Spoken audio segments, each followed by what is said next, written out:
Welcome to Gyandhara Pupil Teacher Online Study Point, and today we are going to study about personality. Meaning of personality.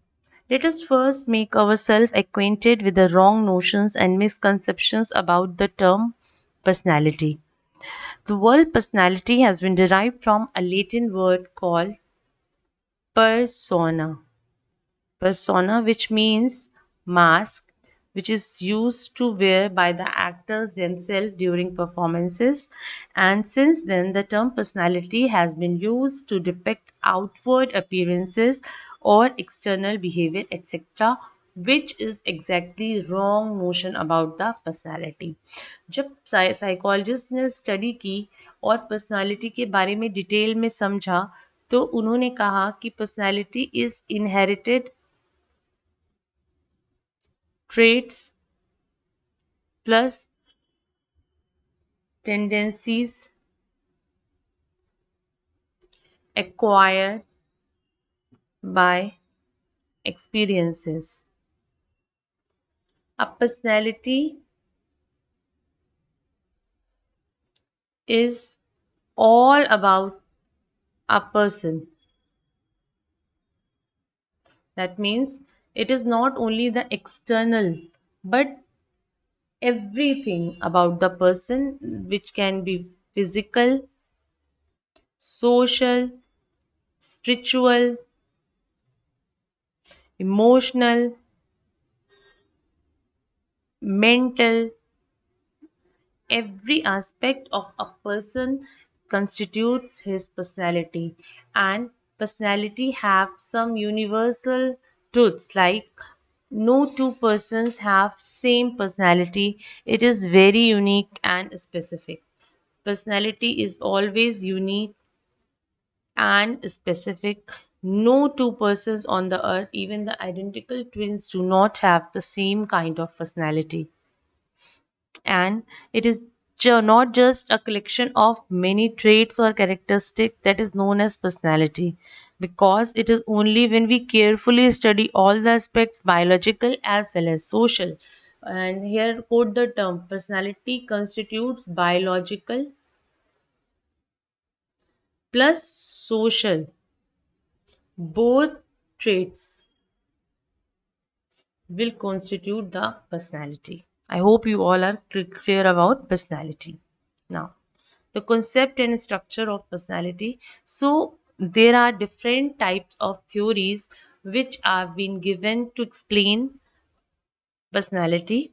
There are theories which are one of first one is the type approach.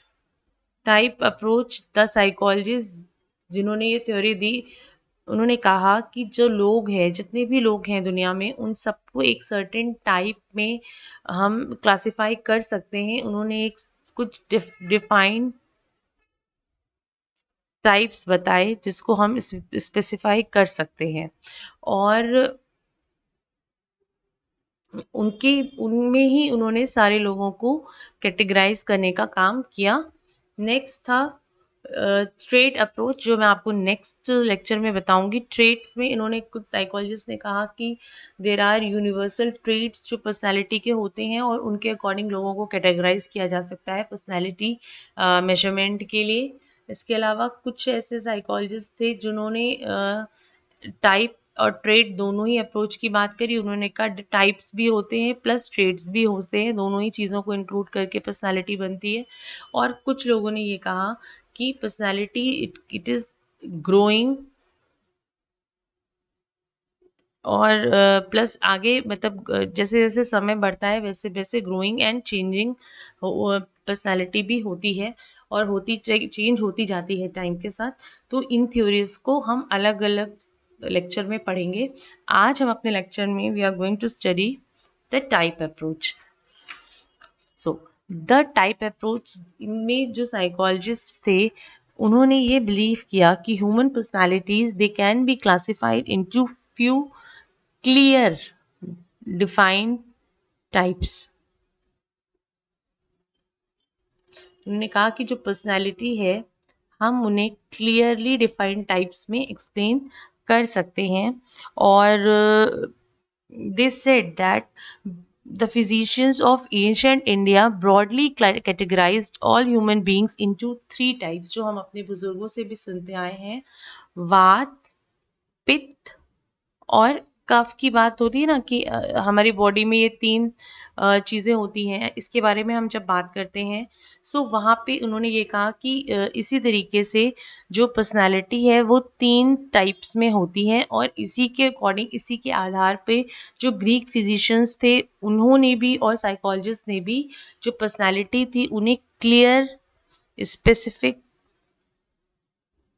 Types में बांट दिया, जिसको अलग अलग scientist ने अलग अलग दिया, जिसे हम अब डिटेल में पढ़ेंगे। The first one is Hippocrates classification, जहाँ पे आप ये देखिए इन्होंने ये कहा कि जो ब्लड हमारे बॉडी का होता है उसमें बाइल की जो क्वांटिटी होती है, ब्लड है, फ्रिलगम है, इसमें जो हमारा डोमिनेंस होता है पर्सनालिटी का, इनमें से 4 टाइप्स ऑफ फ्लूइड्स में से किसी एक का यूनिक टेम्परामेंट जो होता है वो हमारी पर्सनालिटी में आता है। जैसे जो येलो बाइल वाले लोग होते हैं उन्होंने कहा कि वो क्लोरिक होते हैं, मेलिन क्लोरिक होते हैं, फ्लेगमेटिक होते हैं, सिंग्विन होते हैं, और ये उनके आप देख सकते हैं उन्होंने कहा कि ये लोग ऐसे होते हैं, इमोशनली वीक हैं या स्ट्रॉन्ग है या बॉडीली स्ट्रॉन्ग है, इस तरीके से उन्होंने क्लासीफाई किया। नेक्स्ट था क्रिसमस का क्लासिफिकेशन, उन्होंने कहा कि 3 तरह के बॉडी टाइप के लोग होते हैं, एक होते हैं पिकनिक जो थोड़े से मोटे गोल मटोल होते हैं, एथलेटिक बॉडी के होते हैं जो फिट होते हैं, और एस्थेनिक बॉडी जो दुबले पतले से होते हैं, जो आप कह सकते हैं कुपोषण का शिकार होते हैं। सो और उनकी बॉडी कैरेक्टरिस्टिक और उनके बारे में कैसी उनकी पर्सनैलिटी होती है उन्होंने अपना क्लासिफिकेशन दिया, आप अपने नोट्स में इंक्लूड कर सकते हैं। नाउ नेक्स्ट शेल्डन का क्लासिफिकेशन था, इन्होंने विसेरोटोनिक, सोमैटोटोनिक और सेरिब्रोटोनिक की बात करी। यहाँ पे इन्होंने सैम्पल पिक्चर से शो किया कि इस तरह की पर्सनालिटी के लोगों का शेप ऐसा होता है और उनका कैरेक्टर ऐसा होता है, और इसी तरीके से ये देखिए मस्कुलर वालों का एक्टिव होते हैं, कॉम्बेटिव होते हैं, असर्टिव होते हैं। पतले दुबले जो लोग होते हैं वो जो होते हैं वो लीन, डेलिकेट, पुअर मसल वाले होते हैं, ये क्वाइट रहते हैं, ये सेंसिटिव होते हैं। इस तरीके से इन्होंने पर्सनालिटी क्लासिफिकेशन की बात करी। फिर जंग्स क्लासिफिकेशन आया। जंग्स क्लासिफिकेशन में उन्होंने कहा कि बेसिकली लोग 2 ही तरीके के होते हैं, इंट्रोवर्ट और एक्सट्रोवर्ट। अब एक नया टर्म मॉडर्नली आ गया है, एम्बीवर्ट्स। एम्बीवर्ट्स वो होते हैं जिनमें दोनों ही क्वालिटीज़ होती हैं, मतलब दे can B introvert at a time and extrovert at a time. हम ये टर्म बहुत सुनते हैं पढ़ने के टाइम, अपनी क्लास में भी देखते हैं या टीचर्स को भी देखते हैं, अपनी फैमिली में भी देखते हैं। कुछ लोग इंट्रोवर्ट होते हैं जिन्हें अकेले अकेले रहना पसंद होता है, जो लिखना और इमेजिनरी वर्ल्ड में ज़्यादा रहते हैं। और एक्सट्रोवर्ट्स लोग वैसे होते हैं जो सोशल होते हैं, जिन्हें लोगों से मिलना जुलना पसंद होता है, बहुत अच्छे बोलने चालने में होते हैं, डोमिनेंट पर्सनालिटीज़ होते हैं। तो ये चीज़ें हमें नॉर्मली दिखती भी हैं। तो जंग की क्लासिफिकेशन अकॉर्डिंग केवल 2 ही टाइप की पर्सनालिटी के लोग एग्जिस्ट करते हैं। And now there is a new term ambiverts, which is actually a balanced personality of introvert plus extrovert. Next is Friedman and Rosenman's classification. The Friedman and Rosenman classification have uh, uh, said that the people are only of two personality, type A and type B, on the basis of their personality traits, and they pointed that which type of people are more prone to herd element, particularly coronary disease. They say that type A are more prone to the stress producing behavior, in sharp contrast to the people behaving to type B. Why? Because the type A personality people are competitive, they are ambitious, they are driven, they are aggressive, impatient, anger. So they have more chance of having coronary diseases in comparison to type B people who accept the life takes life as it come. They are not interested in achieving power, they are relaxed people, they don't want to achieve the worldly materialistic thing, and they live a long life in comparison to type A personalities, those who are very competitive, very ambitious, very anger driven.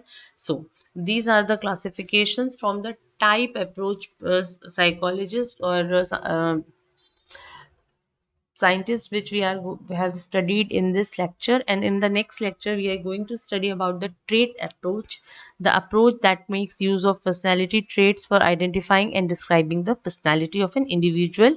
So we are going to study it in the next slide. Until then आप अपने notes बनाइए, and अगर आपको कोई problem आता है तो please मुझे कमेंट सेक्शन में बताइएगा, I will help you out. Thank you for watching Gyandhara. Please like, share and subscribe.